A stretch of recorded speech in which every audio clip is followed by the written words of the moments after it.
Alors, je suis Vincent Denby-Winck, je suis donc le délégué régional du groupe EDF pour la Bretagne et le délégué interrégional pour l'Ouest. Et je suis tout particulièrement les sujets d'énergie marine pour cette zone ouest. EDF est un des acteurs des énergies marines depuis longtemps. Vous vous souvenez que le barrage de la Rance, c'est 1966, c'est un petit peu l'ancêtre des énergies marines. Ça a longtemps représenté une part extrêmement importante de la production en Bretagne. Aujourd'hui, on est dans une nouvelle étape des énergies marines.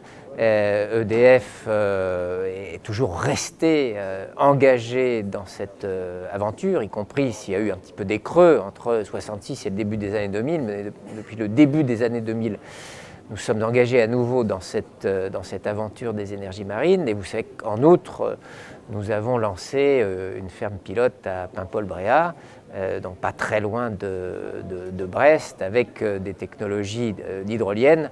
Donc on est à Tétis tout à fait naturellement pour témoigner à la fois des études que nous conduisons et puis des engagements industriels, opérationnels que nous avons.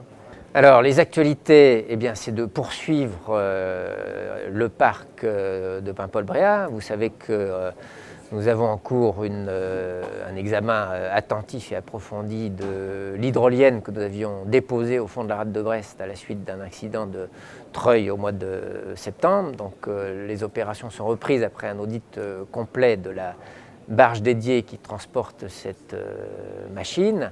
Parallèlement, nous regardons attentivement les autres technologies, l'énergie de la houle, avec un certain nombre de choix technologiques qu'a fait une de nos filiales EDF Énergie Nouvelle, qui porte au sein du groupe EDF l'ensemble de notre démarche énergie renouvelable.